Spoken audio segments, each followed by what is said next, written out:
Yo, what up everybody? In today's video, we're gonna be reviewing how these two guys went from zero to $4.5 million a year selling face masks. So I have no idea what we're gonna get into right here, but I saw this thumbnail, saw this title, and I thought, you know what? There's probably a lot to unpack and a lot to learn from this video. So why not share it with my beautiful community here, aka you guys. So without further ado, let's get right into the video. This is a Founder Magazine video. They got an amazing channel covering all things e-commerce. So if that interests you, make sure you go check them out. And of course, make sure you subscribe to this channel if you're trying to learn about digital wealth and just have a good time. That's what we're all about over here. So yeah, let's get right into it. Because I didn't really even think that we were going to get our first sale until like 1 month in.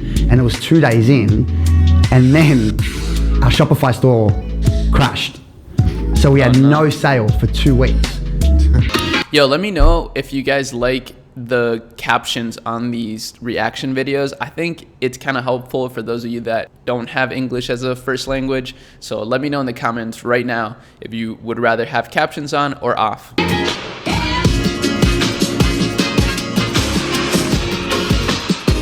Hi, I'm Manny, one of the founders of Skin. Hi, I'm James, one of the founders of Skin. And together we built Skin Australia. We launched in 2018, now have 5 products, are in over 5,000 stores.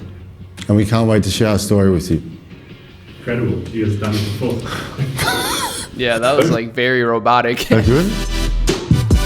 But that's insane. We saw a gap in the market. At that point, there was nothing really on the market that was like an Australian pink clay mask that had a different scent, different feel. We decided that in 2018, it was the perfect time to launch. We launched in January and we decided let's launch with one product, the hero product. So we kind of built our brand around that pink clay mask, and then from there, we put a lot of our time, money and effort into developing products that we can build, a long-term successful skincare brand, which is what we've been able to achieve over the last 3 sort of years. Yeah, Oh, so they started about 3 years ago. That's interesting. I've actually seen their product before, but I never knew who was behind the brand. And it's always interesting to me. These super girly brands always have like these guys that are behind it, which is funny. And even for my brand that I started with my girlfriend, it's a really, really girly brand. But all of the success of it so far, as you can see, we've been doing pretty well.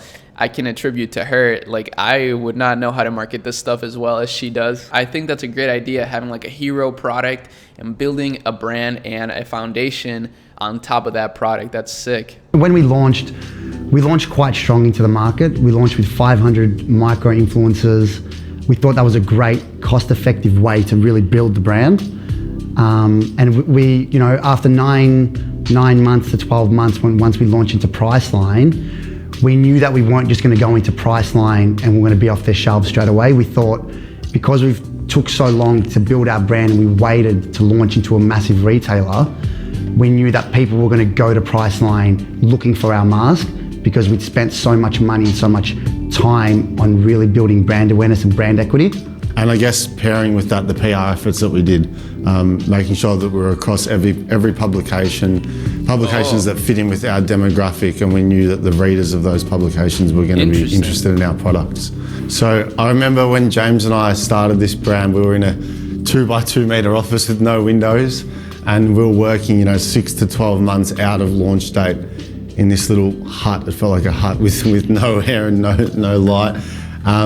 And we launched the business having everything ready, having the database of influencers, the database of PR contacts ready. Damn. Financially, I think we launched the business with sort of 10K each or 15K each. And it was about $15,000 each, and we also used Manny's Amex to fund the rest.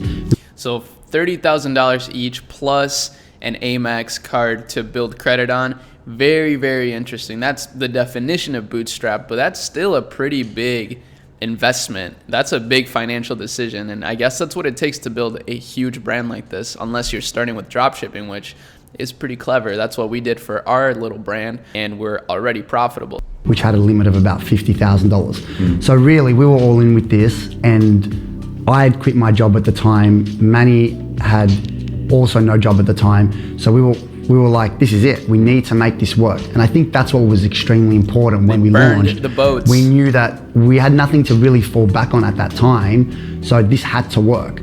So once we launched, we decided, let's launch into the market quite strong, because we have no other choice than to wait. We couldn't wait 1 year to reap the rewards. We needed to see results straight away. Otherwise, our $15,000 each and our Amex was going to be limited. But I do remember the first sale that we had, it was 3 days in, and Manny and I were in this little 2x2 office, like Manny said, and we literally high-fived each other. We were so excited. It was like the best thing that ever happened to me anyway, because this was the best feeling. Like monumental for me, because I didn't really even think that we were going to get our first sale until like 1 month in, and it was 2 days in, and then our Shopify store crashed. So we had no sale for 2 weeks, and we were freaking out. We didn't know what was going on. We had our web developer working on it. Manny and I were trying to look into the back end of Shopify. So it was such a high, and then like in business, like any other business, there was such a massive low at that point in time. Yeah, I remember that moment, standing up and high-fiving and hugging, That's hearing really the crazy. cha-ching sound on the app. And that's why we thought launching with micro-influencers was extremely cost-effective. When we initially started, we said we would love for you to post if you love the product. And I think that was what really worked for us. A lot of those people that we sent to, so out of the 5,000, a lot of them actually became customers because they fell in love with the products. So what we found is we just kept on sending more and more product out. Yeah, that's why it's a good idea to send out products, especially to people that fit your target demographic. I actually remember vividly Taylor getting a package from this brand. Like, I just put 2 and 2 together.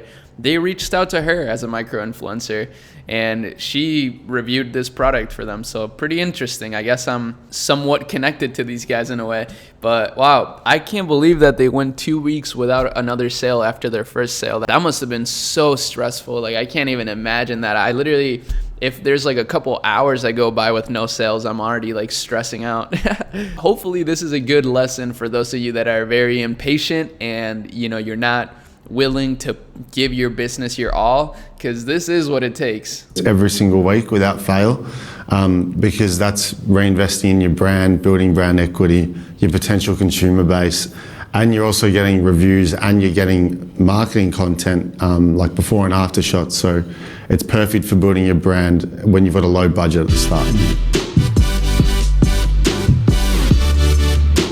We both oversee everything, but we both also trust each other with what we're both taking care of in the business. And I think that's extremely important when you're starting a business and you're in a startup, because every day is a new day and you're putting out bushfires every single day, and you need someone by your side who is going to allow you to do what you want to do. And at the end of the day, you want to enjoy the journey with someone. It's far more fun and enjoyable doing it with someone that you love, and someone that's your best mate, than doing it on your own and building something you can be proud of together.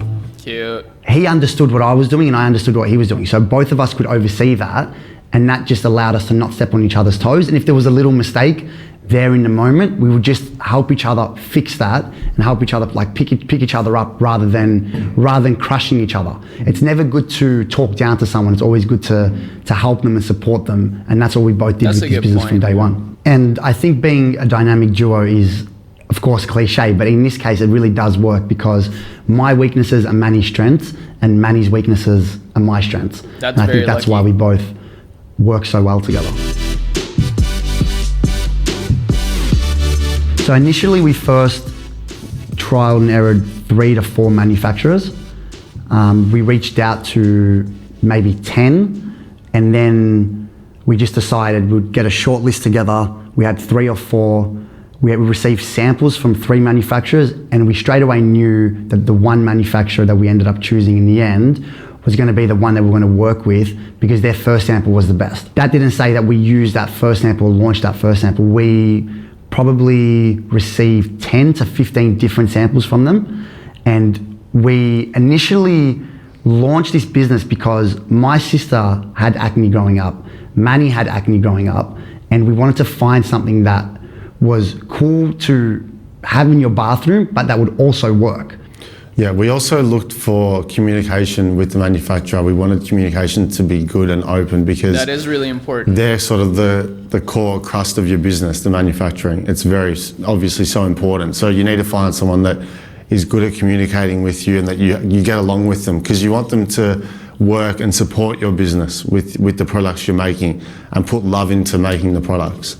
And relationships are everything in business, as most people know. So we first built a relationship with the manufacturer, and now we still get along extremely well with them, because that's important, especially when you're growing and you're scaling and you want to launch new products. You need to have that relationship to be able to call them and be like, I need units ASAP. Can you please move around some production for us to make sure that we're able to meet our demands.